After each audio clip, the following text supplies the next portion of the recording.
Here we go again, yet another main road, still very icy, and I decided to get the 403 bus out of central Croydon, and I'm at a place called Sanderstead, not Sandylands, Sanderstead, so it's Sandylands or Sandy Place, and this is the Sandy Place, Sanderstead. Yes, another main road, and not noticed this building until maybe the last couple of years, but there's another old style building here and it looks quite attractive. Haven't really had a good look around the area, but I have a feeling that just most of the old village houses that were here in the past have been demolished over time, but there is one left, so we'll swing this round and we'll take a look at it.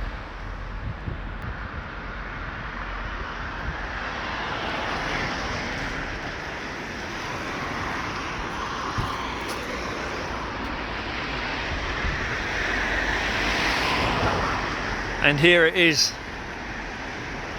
No doubt I won't be able to zoom out any further. No, it's the settings. It doesn't start on the far out setting. There you go. See me thumb. Another really nice looking old building. Oh, it's hard to estimate the age of it. I'd say 1500s. I'd say 16th century, 1500s, but it's very hard to tell. And being we have cold weather, we have icicles.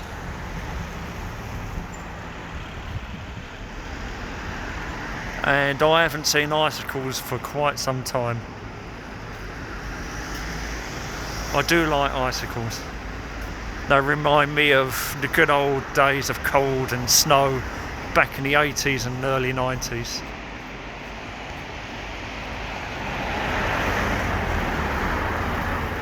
Again, this is another building that has been heavily modified.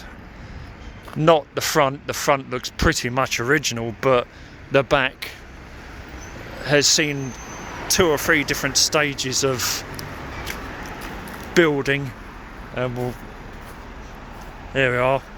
Look at this. We've literally got a cable running down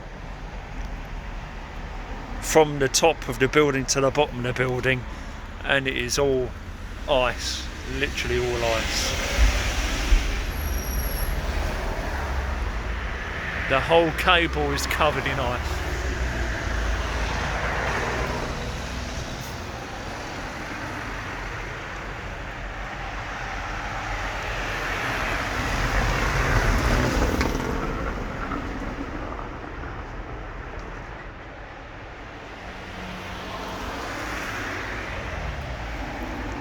These old buildings tend to be built with mortise and tenon, and it's oak. It's all oak, basically. At about 1700, they stopped making buildings from this kind of timber. Oak can be dendro-dated, but lovely building. Just a shame that, I mean, it is still quite private. I don't know about this side, not looked at it. Yeah, there's definitely been some modifications, various modifications. There's even flint and brick,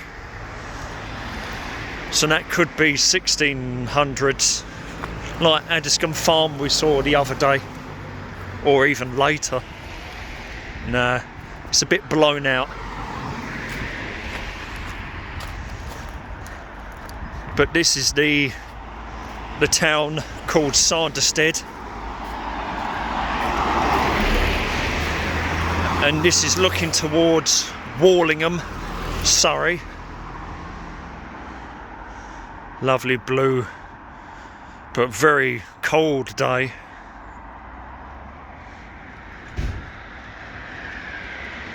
Lovely house, very nice looking house.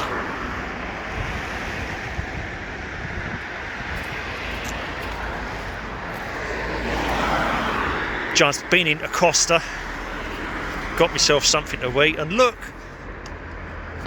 a cup holder. Yeah, I made myself a cup holder.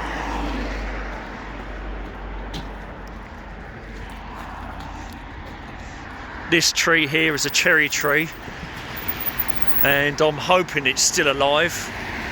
It would appear to still be alive, so in the spring this will look fantastic in front of this old cottage.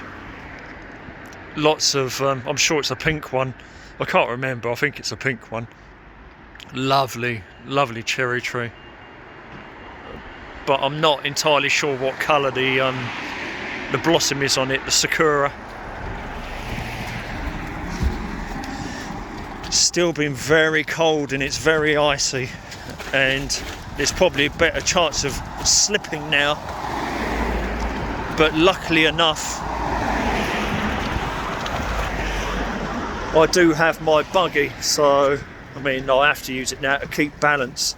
Feeling pretty good at the moment.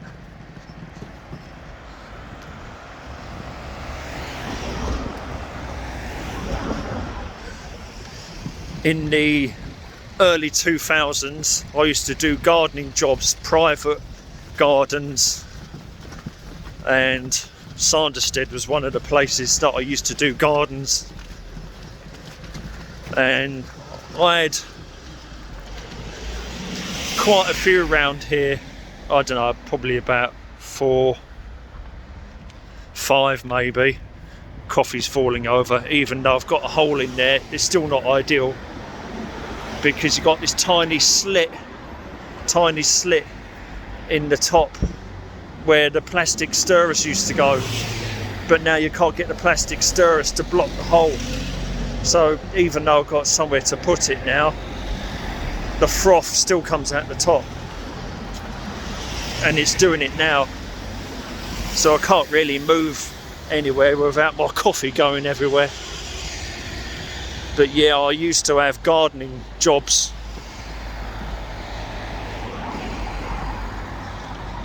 and one of them was called Grigson.